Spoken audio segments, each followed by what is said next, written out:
The Bible is a book that gives an explanation of how the universe was created. It also offers a way that people can live their lives by its moral code. It seems that the Bible follows certain characters over many generations. In this sense, it seems that each section has its own central character. However, I believe these characters are the minor characters to the actual protagonist, which is God himself and his ark.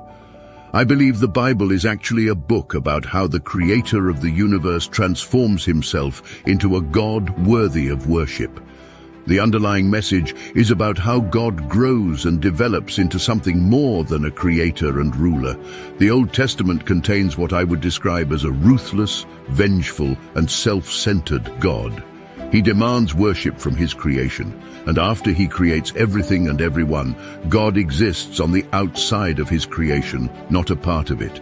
He does interfere by sending in his staff in the form of angels and spirit to do his bidding. He endorses murder, genocide, slavery, and other atrocities. God in this story is a creator, conqueror, and dictator. If you're not with him, then you're against him, and you will be punished for it. He also has no qualms about making you suffer just to test your devotion to him. Then one day, God changes. This is the New Testament. This happens when he becomes the Father. This is where God starts a new arc. The Holy Trinity is the Father, Son, and the Holy Spirit. God is now having a human experience as a father, but also as a human on earth through his Son.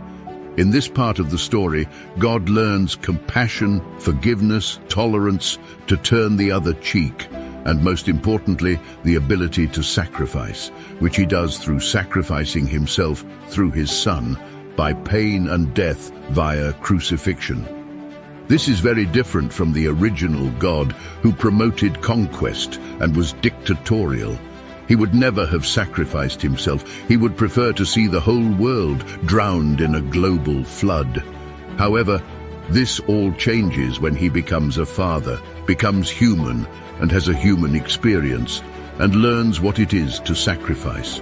God's arc ends with him having the capacity of both versions of himself, the old and new, the combination of both values, to be strong, powerful, and to conquer, but to also be soft, meek, and self-sacrificing. God used to demand sacrifice, and now he has become self-sacrificing for his creation. This arc perhaps matches the one that we can all take. We can see it often in young men. They can often be aggressive, celebrate strength, conquest, and winning. Then they mature and grow. They master themselves and will often become fathers themselves, where they must learn tolerance and self-sacrifice. A well-rounded person will have both traits of God, but balanced, and in doing so will align with God, or become somewhat like God. The Bible is a story of a creator who rules without compassion and then transforms himself to become a God worthy of worship and emulation.